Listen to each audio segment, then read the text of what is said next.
For more on the new political landscape in the United States, we're joined by Brendon O'Connor from the United States Studies Centre at the University of Sydney. Brendon O'Connor, welcome to the program. Welcome. Thanks. So what does this mean for the Obama administration?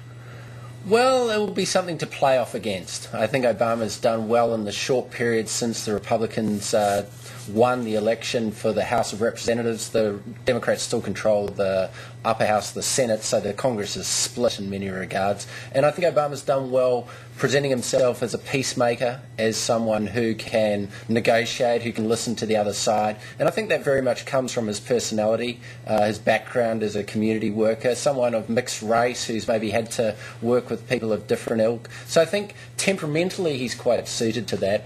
Whether it suits his agenda or not, I think is a very different thing. His agenda is probably mainly seen in the first 2 years. In the next 2 years, I think he'll achieve very little of that change agenda we heard a lot about. Well, that brings me to my next point, because it is interesting, isn't it? He's known to be quite an ambitious reformist. Do you think it will be difficult for him to continue with his reform agenda, given that he does have to negotiate with the Republicans now, much more so than he did before? Entirely. I mean, his reform agenda, we've seen most of it. We've seen the best of it. We've seen the big thing. You think we've seen the best of it? In many regards. I mean, we've seen the big items. There'll be maybe some smaller items. There'll be maybe some movement on this issue of the US debt. The deficit is a real problem for the United States. Both sides, I think, recognise this.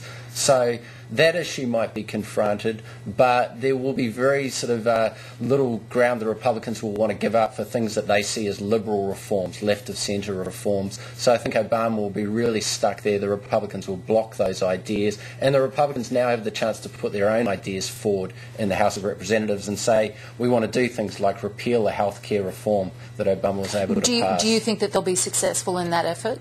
Not at all, because the Democrats still control the Senate. They can still block any piece of legislation that's introduced in the House. The Senate is the more powerful arm of the US government, of the legislature. So there's gridlock. There's a deadlock between the two sides, with obviously the presidency being controlled by the Democrats. This is going to be a time of frustration, blame, but I think Obama will probably ride that out reasonably well using that. But just breaking in there, the term lame duck president is usually reserved for the second term. This is only, coming to the end of his first term.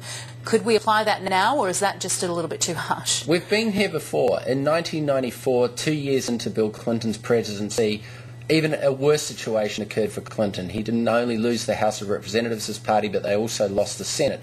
And Clinton played himself off as a negotiator, as the reasonable man in the room against Newt Gingrich, who was fired up for change and said he wanted to reform the country and repeal all sorts of things. I think Obama will play this in a similar style, and this is why you heard John Boehner today, the new Speaker of the House, talk about modesty, not want to be seen as an extremist in the way Gingrich was. So I think the Republicans have learnt from those lessons, and the Democrats as well. And Bill Clinton's name has been mentioned pretty regularly in dispatches since the November loss. It has indeed. Sorry to break in there, but we're nearly out of time, and I just want to get your view of the staff shakeup. What do you think is behind that?